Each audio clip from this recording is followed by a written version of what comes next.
السلام علیکم ویور، سال نو کا ابتدا ہو چکی ہے۔ آج کا جو ہے سورج طلوع ہو چکا ہے 2021 یکم جنوری کا۔ تو سال کی ابتدا کے اس موقع پر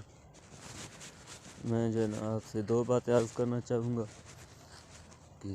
سب سے پہلے کہ ہمیں سال کی اس ابتدا کو کس طرح لینا چاہیے، کس طرح سال کو گزارنا چاہیے،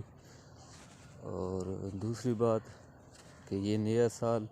کس کے لیے ہے کس کے لیے نہیں، اس پر تھوڑی سی بات کریں گے۔ تو پہلی بات کہ جو ہے نا اس میں ہمیں اپنا کیا مشن رکھنا چاہیے۔ میں نے اپنا کیا مشن سیٹ کیا، ظاہری بات ہے جو چیز میں نے اپنے لیے پسند کی ہے وہ آپ کے لیے بھی وہی پسند کروں گا۔ تو میں نے سال کے شروع میں اپنی جو ہے نا یہ ارادہ کیا ہے کہ اس سال پورا میں ہر نماز کے ساتھ ایک قضا نماز کو بھی ادا کروں گا۔ یعنی جب صبح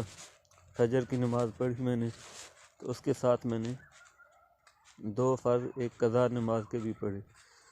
تاکہ اس طرح مجھے امید ہے کہ جو ہے نا انشاءاللہ ایک سال میں اگر میں قضا نمازیں پڑھتا رہوں تو میری تمام قضا نمازیں یا ایسی نمازیں جو علم نہ ہونے کی وجہ سے ان میں کچھ کمی کوتاہی ایسی ہوئی کہ وہ قابل قبول نہ تھی، یعنی واجب الاعادہ تھی، تو انشاءاللہ وہ سب نمازیں میری انشاءاللہ پوری ہو جائیں گی ایک سال میں۔ تو آپ سب کو بھی میرا یہی مشورہ ہے کہ بہت آسان ہے، کچھ زیادہ مشکل نہیں۔ یعنی کہ جب آپ صبح کی نماز پڑھیں فجر کی تو اس کے ساتھ نیت کر لیں کہ جو میری پہلی فجر کی قضا ہے تو اس کے میں فرض پڑھ رہا ہوں۔ قضا نمازوں کے صرف فرض اور واجب یعنی وتر ان کو لوٹانا ہوتا ہے، سنت اور نوافل ان کی قضا نہیں ہوتی، قضا صرف فرض کی ہوتی ہے۔ تو بہت ہی آسان ہے، یعنی صبح کی جہاں آپ 4 رکعتیں پڑھ رہے ہیں ساتھ میں 2 قضا کی بھی پڑھ لیں گے تو کل 6 ہو جائیں گے۔ اب 2 رکعتیں زیادہ پڑھنے سے کچھ اتنا زیادہ وقت نہیں لگتا۔ اسی طرح ظہر کی نماز پڑھ رہے ہیں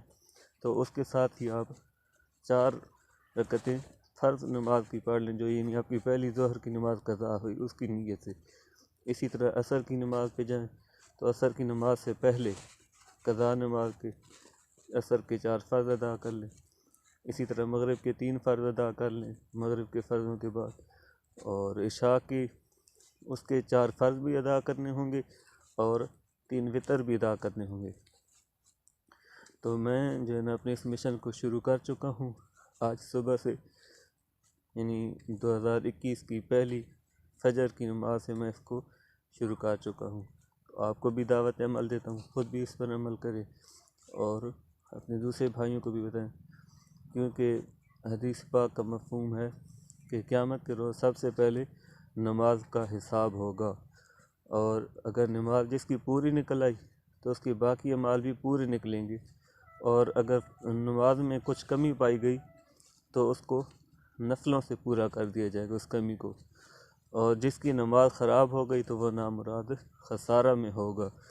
تو بھائیو دوستو، اسی بات سے ہم اپنے اعمال کا اندازہ لگا سکتے ہیں کہ ہم اس وقت کہاں پر ہیں یا ہمارے اعمال کہاں پر ہیں۔ کہنے کا مقصد یہ ہے کہ اپنی نمازوں کو پورا رکھیں، اپنی نمازوں کو ہر حال سے درست بنائیں اور انہیں مکمل رکھیں، اور جو ہے نا ساتھ میں نفلوں کا بھی اہتمام کرتے رہا کریں، تاکہ قیامت والے دن جو فرضوں کی کمی ہو اس کو نفلوں سے پورا کر دیا جائے۔ اللہ پاک ہم سب کو اس پر عمل کرنے کی توفیق عطا کرے۔ توفیق اللہ پاک نے دے رکھی ہے، بس اللہ پاک ہمیں اس پر عمل کرنا نصیب کرے۔ مصمم ارادہ کر لیں، پکا ارادہ کر لیں، اللہ پاک سے مانگیں گے بھی تو انشاءاللہ ضرور اللہ پاک نیکی کے کام کرنے کی توفیق دیتے ہیں، اور وقت بھی دیتے ہیں، موقع بھی دیتے ہیں۔ یعنی کہ اللہ پاک کی طرف سے ایک مدد ہوتی ہے انسان کے ساتھ جب وہ کوئی نیکی کا کام کرنے کا ارادہ کرتا ہے۔ تو شیطان ہر قسم کی رکاوٹیں ڈالتا ہے، نفس کی بھی خواہش ہوتی ہے